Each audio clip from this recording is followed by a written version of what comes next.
Hello students, welcome to this YouTube channel HSS Academy. Today we'll be discussing the first chapter of class 9th, Matter in Our Surroundings. So, before starting this chapter, first of all you should know the meaning of matter. तो कोई भी चीज़ अगर वो कोई जगह ले रही है थोड़ी सी और उसका थोड़ा सा मास है, कोई वेट है उसका, तो हम उस चीज़ को कंसिडर कर देते हैं एज अ मैटर। और मैटर इस सराउंडिंग्स में 3 स्टेट में एग्जिस्ट करती है। First is solid, second is liquid and third is gaseous state. आगे बढ़ने से पहले जस्ट एक बेसिक आइडिया ले लेते हैं हम कि इन स्टेट्स के बीच में मेजर डिफरेंस क्या है। सॉलिड स्टेट के बीच में फोर्स ऑफ अट्रैक्शन सबसे ज़्यादा होती है और इंटरमॉलिक्यूलर जो बीच में स्पेसेस हैं वो बिल्कुल ज़ीरो, ऑलमोस्ट ज़ीरो, ठीक है। और अगर हम लिक्विड में चलते हैं तो इनके बीच में फोर्स ऑफ अट्रैक्शन होती है but as compare to solid नहीं होती उतनी। और इनकी जो इंटरमॉलिक्यूलर स्पेसेस हैं वो सॉलिड से ज़्यादा होती हैं, ठीक है। और अब हम आते हैं गैसियस स्टेट पे। इनके बीच में फोर्स ऑफ अट्रैक्शन होती है, we can not say that it is zero, but still हम ये नहीं कहेंगे कि जितनी सॉलिड या लिक्विड में है उतनी होगी। गैसियस में बहुत कम होती है, बहुत ही ज़्यादा कम, सिर्फ इतनी कि वो साथ में इकट्ठे बाउंडेड रह सके मॉलिक्यूल्स, इसीलिए गैसियस स्टेट में थोड़ी सी होती है। और इंटरमॉलिक्यूलर स्पेसेस बहुत ज़्यादा होते हैं। तो ये एक बेसिक डिफरेंस हो गया। ब्रीफली हम आगे डिफाइन करेंगे। So moving further, first of all we will discuss the physical nature of matter. Matter छोटे छोटे पार्टिकल से बना होता है, इतने छोटे ना कि हम जस्ट से कि वो माइक्रोस्कोपिक पार्टिकल्स हैं, हम उसे नेकेड आई से नहीं देख सकते। अब हम एक चीज़ ये भी कहते हैं कि मैटर के पार्टिकल्स के बीच में स्पेसिस होती हैं। ये हम कैसे प्रूव करेंगे, हम आगे भी पढ़ेंगे ये चीज़ जब हम इसके कैरेक्टरिस्टिक्स पढ़ेंगे, बट अभी एक बेसिक आइडिया दे देती हूँ मैं आपको कि जब हम सॉल्ट या फिर कह लो शुगर को भी हम वाटर में डिज़ोल्व करते हैं तो वो इजीली डिज़ोल्व हो जाता है। क्यों? क्योंकि दोनों के बीच में, वाटर में भी और सॉल्ट में भी, स्पेसिस होते हैं और वो एक दूसरे के अंदर जाके घुल जाते हैं, जिस वजह से वो इजीली डिज़ोल्व हो जाते हैं। तो हम क्या करेंगे कि दोनों के बीच में स्पेसेस थे, इसलिए वो दोनों एक दूसरे के अंदर जाके मिल गए। अब हम आगे चलते हैं। एक एनसीईआरटी बुक में एक्सपेरिमेंट है कि जो पोटेशियम परमैंगनेट के क्रिस्टल हैं वो एक ही क्रिस्टल इतनी ज़्यादा एबिलिटी रखता है कि वो अराउंड 1000 लीटर ऑफ वाटर को इजीली कलर कर सकता है। हाँ, ये होता है कि स्टार्टिंग में उसका ज़्यादा होता है, बाद में कम होता रहता है। ऐसा क्यों होता है? क्योंकि एक ही क्रिस्टल जब हम उसको दूसरे वाटर में डालते हैं, सपोज हमने 100 ml वाटर में एक क्रिस्टल को डाला तो वो ज़्यादा कलर्ड हो जाएगा। सेकंड 100 ml बीकर में डालेंगे तो वो थोड़ा सा कम, और ऐसे ऐसे करके सो ऑन, वो एक पॉइंट ऐसा आता है कि वो कलर करना बंद कर जाता है। ऐसा क्यों होता है कि जब हम एक से दूसरे बीकर में डालते हैं तो वो कलर कर देता है एक छोटा सा क्रिस्टल? क्योंकि वो डिवाइड करता रहता है, छोटे छोटे पार्टिकल्स जो उसके हैं ना वो डिवाइड करते रहते हैं, वो इतने मिलियंस में डिवाइड कर जाता है कि हम एक छोटा सा क्रिस्टल 1000 लीटर के पानी को इजीली कलर कर सकते हैं। सो ये सारे हमने इसके फिजिकल नेचर पढ़ लिए। अब हम इसके आगे चलते हैं करेक्टरिस्टिक्स पे। What are the characteristics of particles of matter? So first characteristic ये आता है that particles have spaces between them. Particles of matter, matter के जो पार्टिकल्स हैं उनके बीच में स्पेसेस हैं। अभी हमने फिजिकल नेचर में भी पढ़ा कि जब हम सॉल्ट शुगर को वाटर में डिज़ोल्व करते हैं तो वो डिज़ोल्व क्यों हो जाते हैं? क्योंकि उन दोनों के बीच में स्पेसेस हैं जो वो इंटरमिक्स कर जाते हैं। तो आगे चलते हैं। ये तो फर्स्ट कैरेक्टरिस्टिक हो गया। सेकंड कैरेक्टरिस्टिक है that particles of matter are continuously moving. ये हम कैसे कहेंगे? अब एक मैटर का मतलब हम ये तो कहेंगे ना कि अगर कोई चीज़ चल रही है तो उसकी क्या है, काइनेटिक एनर्जी की वजह से चल रही है, और due to kinetic energy particles of matter are continuously moving, वो रुकते नहीं है, फिर चाहे वो आपस में टकराए चाहे कंटेनर के वॉल से। और जब हम टेम्परेचर को बढ़ाते हैं तो टेम्परेचर मतलब हमने उससे ज़्यादा हीट दी तो काइनेटिक एनर्जी बढ़ जाएगी। क्यों? क्योंकि temperature is directly proportional to kinetic energy, और जब हम टेम्परेचर इंक्रीज करेंगे काइनेटिक एनर्जी बढ़ेगी, तो एज अ रिजल्ट क्या होगा, पार्टिकल्स और ज़्यादा तेज घूमने लग जाएंगे, they will move with a faster rate. और क्या होता है, अब हम डिफाइन करते हैं कि डिफ्यूजन होता क्या है, कि particles of two different types of matter get into the spaces of each other. ये हमने पढ़ा कि मैटर के पार्टिकल्स के बीच में स्पेसेस है और वो इजिली मिक्स हो जाते हैं, डिसॉल्व हो जाते हैं। वही सॉल्ट और वाटर का घिसा बटा एग्जाम्पल।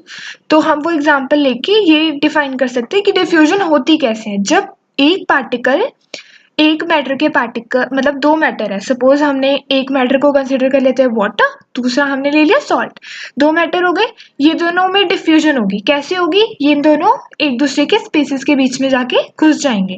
ओके, तो हमने सेकंड कैरेक्टरिस्टिक भी पढ़ लिया। अब हम चलते हैं थर्ड पे, पार्टिकल्स अट्रैक्ट ईच अदर। ये क्या है, यहाँ पे हम पढ़ेंगे फोर्स ऑफ अट्रैक्शन, कि जो मैटर के पार्टिकल्स हैं वो एक इतना फोर्स लगा सकते हैं अपने बीच में खुद को साथ रखने के लिए कि वो साथ रहें। तो इसको हम क्या कहेंगे, force of attraction. That particles of matter have a force acting between them called as force of attraction.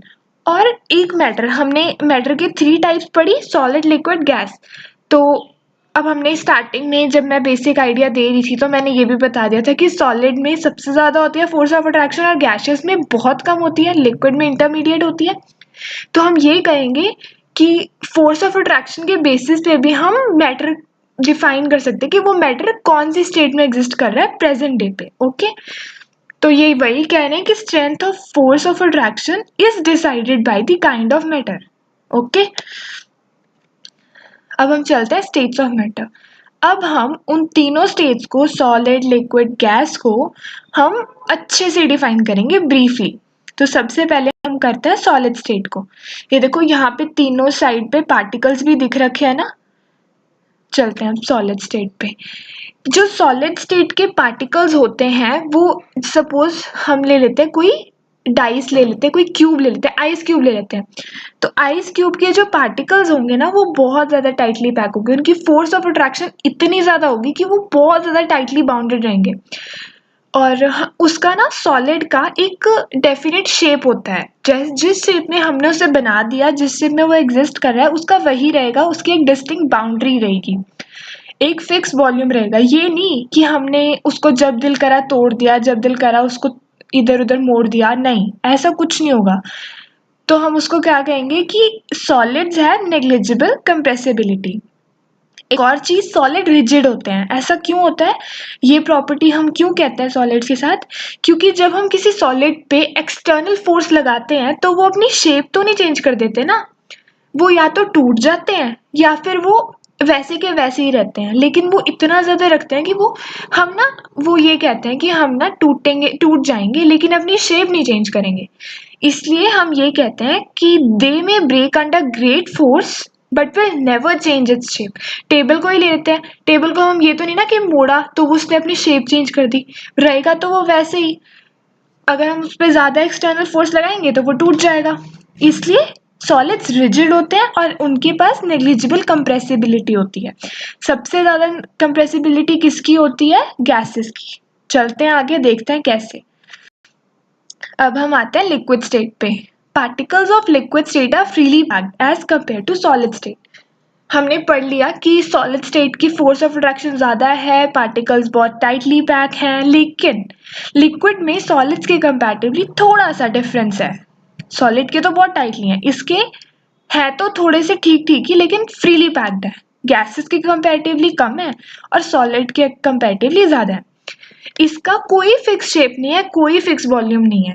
अब हम वाटर को ही ले लेते हैं, अगर हमने ग्लास में लिया है तो वो ग्लास की शेप में है मतलब, और अगर हमने उसको कोन में डाल दिया, सिलेंडर में डाल दिया तो उसने उसकी शेप ले ली, तो उसकी कोई फिक्स वॉल्यूम, कोई फिक्स शेप नहीं है। They take up the shape of container in which they are kept. और वो ना जिसके साथ हम उसे ऐसे गिरा देंगे ना, if will pour it just on the surface, तो वो ऐसे ही गिर जाएगा, वो अपनी शेप वैसे ही चेंज कर देगा। तो शेप वॉल्यूम ऐसे हो गया, इसलिए हम उसे ये कहेंगे कि वो रिजिड नहीं होते। सॉलिड्स में तो हमने कह दिया solids are rigid, but liquids are not rigid but are called fluid. अब हम आगे चलते हैं कि डिफ्यूजन को साथ में लेके चलते हैं इंटर रिलेट करके। हम सॉलिड में एग्जांपल ले लेते हैं शुगर का। हमने ले लिया सॉलिड शुगर, और वाटर में, लिक्विड में हमने क्या ले लिया, वाटर। अब हम शुगर को वाटर में इंटरमिक्स करेंगे तो वो हम क्या कहेंगे, क्योंकि शुगर को हमने यहाँ सॉलिड माना है और वाटर को लिक्विड, तो हम कहेंगे कि solids have tendency to intermix with liquid. ऐसे ही gases have tendency to intermix with liquid. तो हम क्या कहेंगे कि लिक्विड्स जो है वो सॉलिड और गैसेस दोनों को अपने साथ मिक्स कर लेता है। सॉलिड्स का तो एग्जांपल दे दिया। अब गैस कैसे होती है, ऑक्सीजन, जो ऑक्सीजन गैस है ना, तो वो वाटर में कैसे डिसॉल्व होती है, कैसे डिफ्यूज होती है, पॉन्ड्स वगैरह में जो फिशेस होती हैं, यू मे वंडरिंग कि वो सर्वाइव कैसे करते हैं, वहां तक तो ऑक्सीजन जाती नहीं होगी। बट यहाँ पे ये चीज़ है कि जो ऑक्सीजन होती है वो वहाँ के वाटर के साथ डिफ्यूज हो जाती है, जिस वजह से जो वहाँ के एक्वेटिक एनिमल्स है दे कैन इजीली सर्वाइव, वो ऑक्सीजन इनटेक कर पाते हैं क्योंकि वाटर के साथ ऑक्सीजन डिसॉल्व हो चुकी होती है।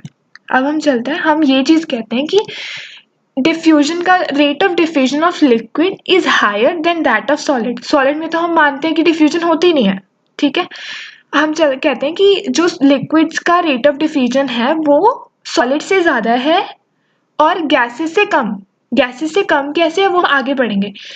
और इन सब का बेसिक मेन रीज़न क्या होता है, क्योंकि सॉलिड में तो पहले ही पार्टिकल्स इतने ज़्यादा टाइटली पैक है, वो तो किसी और को अपने साथ मिलने ही नहीं देंगे, है ना।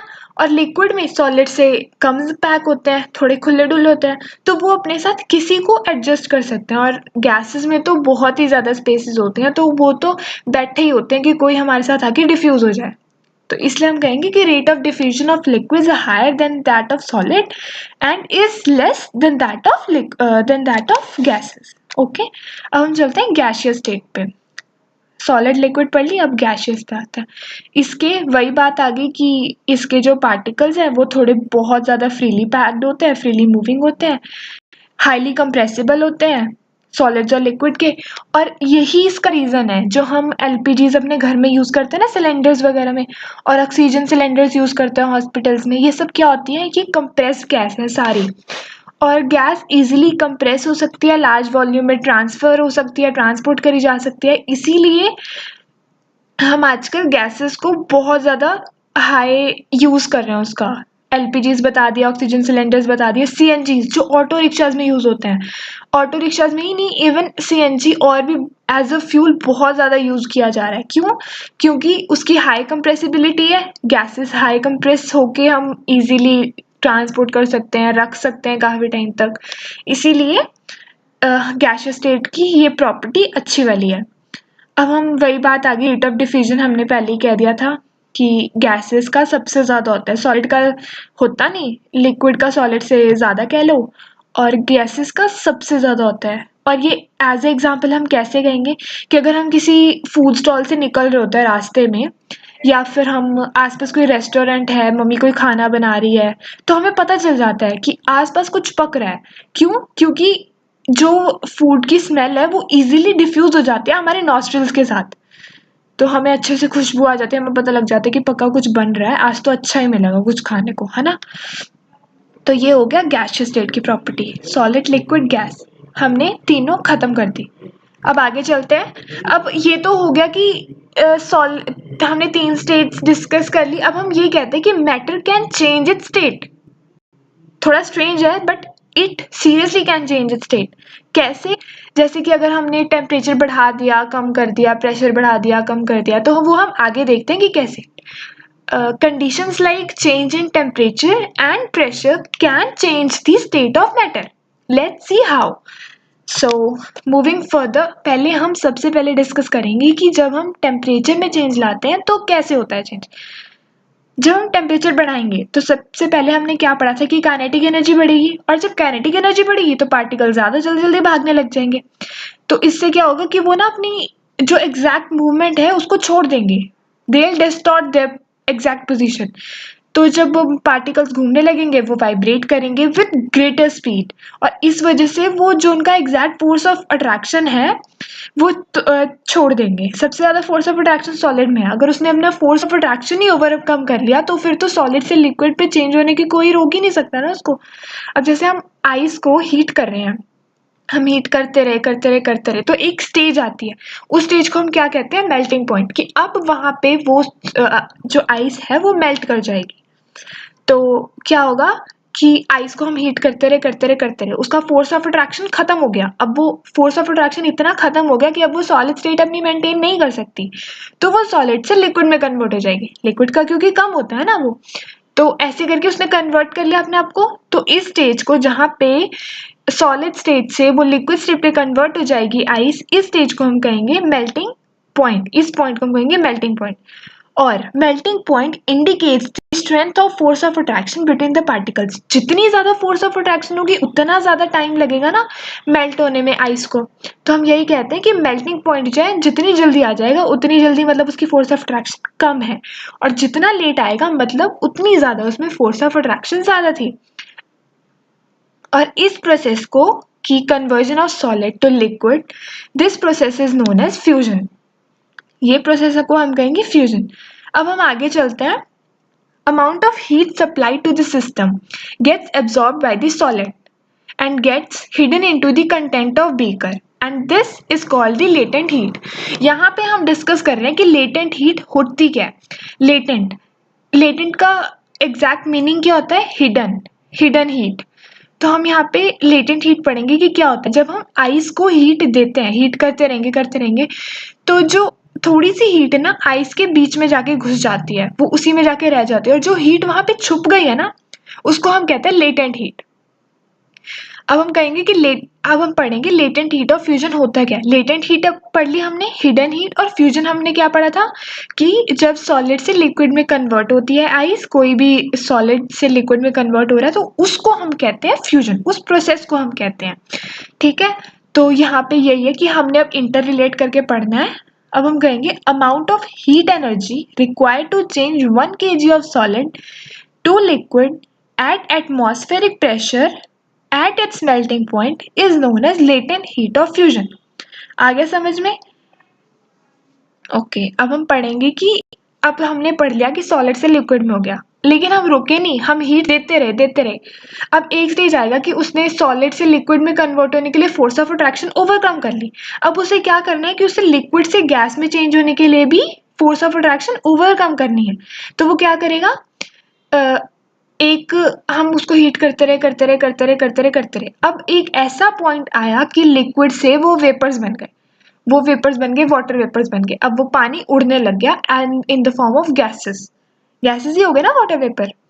तो इस पॉइंट को हम क्या कहेंगे? Boiling point. पहला वाला पॉइंट था सॉलिड से लिक्विड में मेल्ट, क्योंकि आइस मेल्टिंग पॉइंट, क्योंकि आइस मेल्ट कर गई ना। अब यहाँ पे वाटर बॉयल कर रहा है, वाटर बॉयल करके वाटर वेपर्स बन रहे हैं, इसलिए हम इस पॉइंट को कहेंगे boiling point. Boiling is a bulk phenomena. ठीक है, अब हम आगे चलते हैं कि लेटेंट हीट ऑफ वेपराइजेशन क्या होता है। सेम वही कि हम अगर इस प्रोसेस को वेपराइजेशन कह रहे हैं क्योंकि वेपर्स बन रहे हैं ना, लिक्विड से वेपर्स बन रहे हैं, तो इस प्रोसेस को हम कहेंगे वेपराइजेशन। अब बात है कि लेटेंट हीट ऑफ वेपराइजेशन क्या होती है। Amount of heat energy required to change 1 liter of liquid to gaseous state at atmospheric pressure at its boiling point is known as latent heat of vaporization। Clear? अब यहाँ पे एक important चीज है note करने को। हम कहते हैं कि अगर वाटर है ना, हम कंपेयर कर रहे हैं वाटर और आइस को। यहाँ पे हम सबसे पहले बात कर रहे हैं सॉलिड और लिक्विड की, तो हम यही कहेंगे लिक्विड के पास ज्यादा एनर्जी होगी एज कंपेयर टू आइस, मतलब कि सॉलिड। ऐसा क्यों? क्योंकि अब थोड़ी सी एनर्जी तो उसने लेटेंट हीट के थ्रू गेन भी कर ली ना, अपने पास छुपा ली उसने। तो इससे क्या होगा कि अगर हम सेम ही टेम्परेचर ले रहे हैं 273 केल्विन, तो हम ये कंसिडर करेंगे कि water at 273 kelvin has more energy as compare to the particles of ice at the same temperature. ऐसा क्यों? Latent heat. Okay, similarly vapours की हम बात करेंगे कि लिक्विड और वेपर्स के बीच में ज्यादा एनर्जी किसके पास होगी? वेपर्स के पास, at the same temperature that is 373 kelvin. ऐसा क्यों? क्योंकि वही लेटेंट हीट, सेम कंसेप्ट। अब ये तो हमने पढ़ लिया कि सॉलिड से लिक्विड में कैसे कन्वर्ट हुआ, लिक्विड से गैस में कैसे कन्वर्ट हुआ। अब एक चीज होती है कि हमने ना सॉलिड से लिक्विड, लिक्विड से गैस नहीं करना, हमने सीधे सॉलिड से गैस और गैस से सॉलिड कन्वर्ट करना है। अब ये क्या प्रोसेस होता है कि अगर सॉलिड से गैस में कन्वर्ट हो गया तो इसको हम कहेंगे सब्लिमेशन। वो होता है ना क्या बोलते हैं उसको, कपूर होती है ना, नेपथलीन बॉल्स, वो पूजा में जो यूज होती हैं उसको वो डायरेक्टली कन्वर्ट हो जाती है गैस में। जब उसको जलाया हमने, उसको हीट दी, तो वो डायरेक्टली कन्वर्ट हो गया गैशियस में, गैशियस स्टेट में उड़ जाता है ना एज अ धुआं। तो ये इस प्रोसेस को हम क्या कहेंगे, sublimation. And change of gas to solid is called deposition. दोनों चीज समझ में आ गई, सब्लिमेशन और डेपोजिशन क्या है। सॉलिड से अगर डायरेक्टली स्टेट चेंज हो रही है गैसेस में, तो उसको हम कहेंगे सब्लिमेशन। और अगर सॉलिड से गैस से सॉलिड में हो रही है, तो उस प्रोसेस को हम कहेंगे डेपोजिशन। अब ये हमने पढ़ लिया कि टेम्परेचर से कैसे चेंजेस आते हैं। अब हम कहेंगे कि प्रेशर से कैसे चेंज होती है स्टेट। स्ट्रेंज हो रहा होगा ना साउंड, हाँ, क्योंकि टेम्परेचर में तो हमने कंसेप्ट लगा लिया कि काइनेटिक एनर्जी होगी, भाई ठीक है। प्रेशर से कैसे होगा, सॉलिड कार्बन डाइऑक्साइड सुनी है, जो ड्राई आइस होती है, क्या होती है वो। अब देखो ये तो सबको क्लियर है भाई कि जो कार्बन डाइऑक्साइड है वो तो होती एग्जिस्टिंग गैसेस में गैसियस स्टेट में करती है, ठीक है, वो सॉलिड हो ही नहीं सकती। लेकिन लेकिन लेकिन अगर हम उस गैस को हमने हाई प्रेशर पे स्टोर कर लिया, तो क्या होगा, वो सॉलिड बन जाएगा ना। अभी हमने पढ़ा कि गैस से सॉलिड पे कैसे कन्वर्ट हो जाता है, डेपोजिशन वाला कंसेप्ट। तो ये वही है कि हमने गैस को as a solid carbon dioxide रख लिया, और इस सॉलिड कार्बन डाइऑक्साइड से अगर हम एक एटमॉस्फेरिक प्रेशर भी हटा देते हैं ना, तो उसमें इतना होता है कि वो सॉलिड कार्बन डाइऑक्साइड ना डायरेक्टली गैस में कन्वर्ट हो जाती है। वो टाइम नहीं लेती कि पहले मैं लिक्विड बनूंगी, मैं फिर जाके गैस में कन्वर्ट होंगी, नहीं, अगर हमने प्रेशर हटाया तो वो डायरेक्टली CO2 में कन्वर्ट हो जाती है, गैसियस CO2 में। अब ये कह रहे हैं कि अगर हम प्रेशर लगाते हैं और टेम्परेचर कम कर देते हैं, लाइक हमने टेम्परेचर कम कर दिया और हमने प्रेशर भी बढ़ा दिया, तो क्या होगा कि जो सॉलिड्स होगी, गैस होगी, वो सीधे, जो गैस होगी वो सीधे लिक्विफाई कर जाएगी। लिक्विफाई मतलब वो लिक्विड में कन्वर्ट हो जाएगी, ठीक है। अब हम आगे चलते हैं, इवेपोरेशन। अब हम कंसेप्ट पढ़ेंगे इवेपोरेशन वाला। जैसे हमने पढ़ा थी कि boiling is a bulk phenomena, bulk वाला तो डिफरेंट कंसेप्ट हो गया। इवेपोरेशन में हम क्या कहेंगे, evaporation is a surface phenomena. Surface phenomena मतलब हमने सपोज पॉन्ड्स में वाटर पड़ा है, कोई पॉन्ड में, ऊपर से हीट पड़ी, पहले भी पढ़ा होगा छोटी क्लासेस में कि हमने पॉन्ड में पानी कम हो जाता है सनी डे पे। ऐसा क्यों होता है, क्योंकि सन की हीट पड़ी, उस पे जो वाटर होता है वो इवेपोरेट करके ऊपर क्लाउड्स बना लेता है।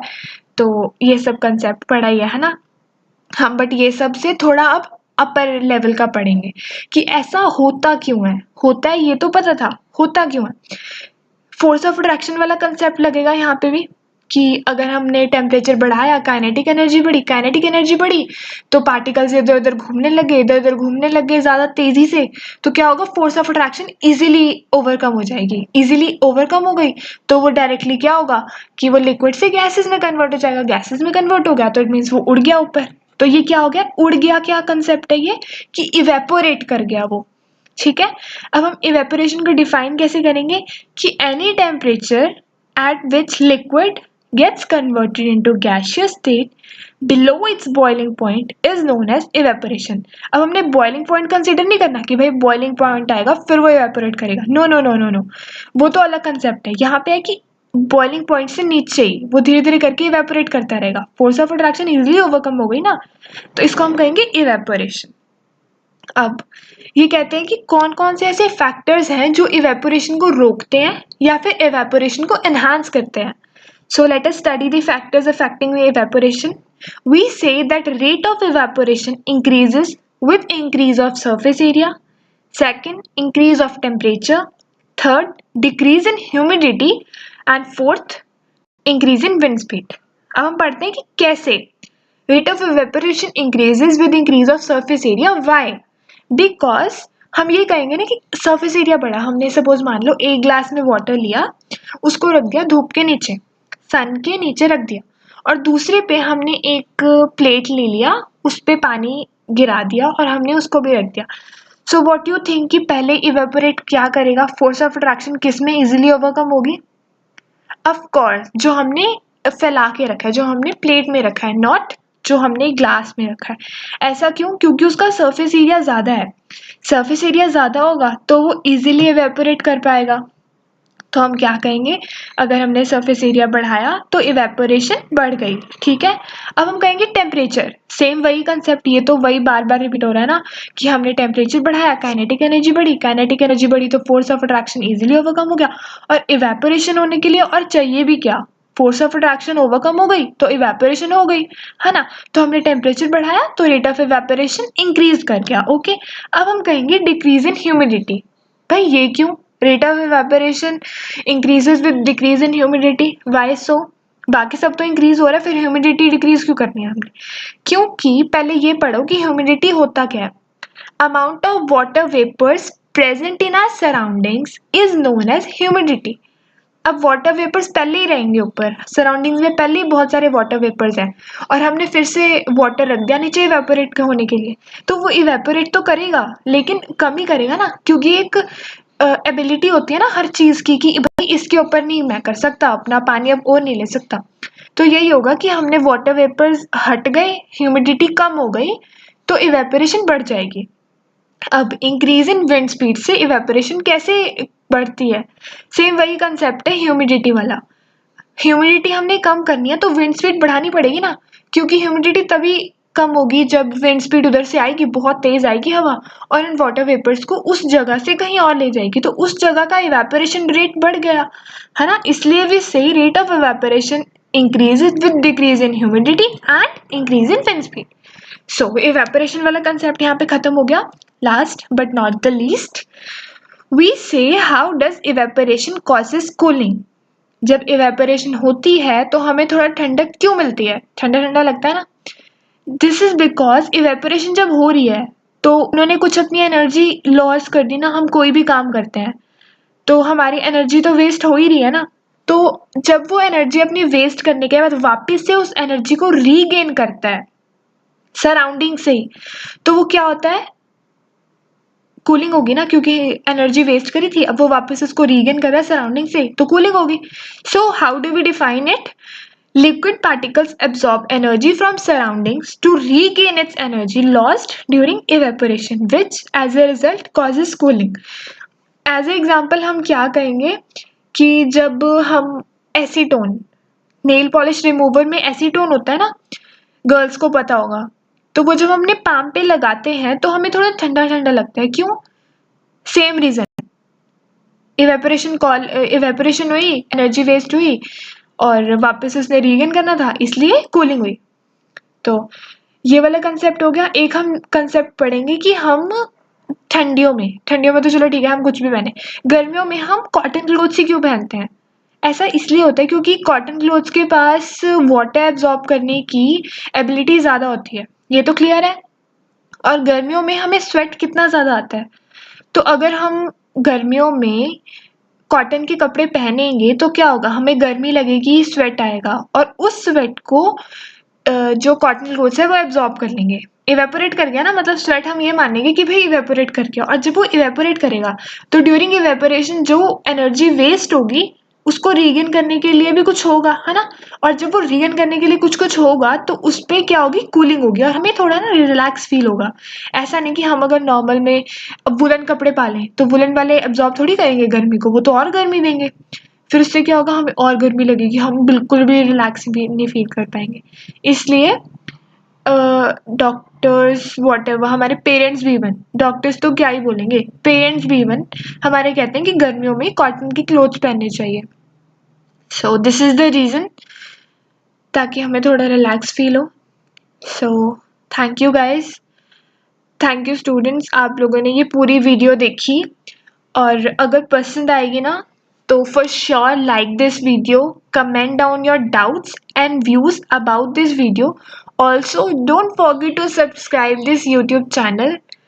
एंड स्टूडेंट्स, इस वीडियो को जितना ज़्यादा शेयर करोगे ना आपके फ्रेंड्स को उतनी ज़्यादा नॉलेज मिलेगी। मोस्टली क्या होता है 9th क्लास के बच्चों को ना वीडियोस मिल नहीं पाती हैं यूट्यूब पे, तो एज अ स्टार्टिंग यही कर रही हूँ मैं। तो लेट्स सी नेक्स्ट वीडियो में हम कौन से चैप्टर के साथ आते हैं। सो जब तक आप नेक्स्ट वीडियो का वेट कर रहे हो तब तक इस वीडियो को बहुत ज़्यादा जितना हो सकता है फैला दो, एंड कीप सपोर्टिंग।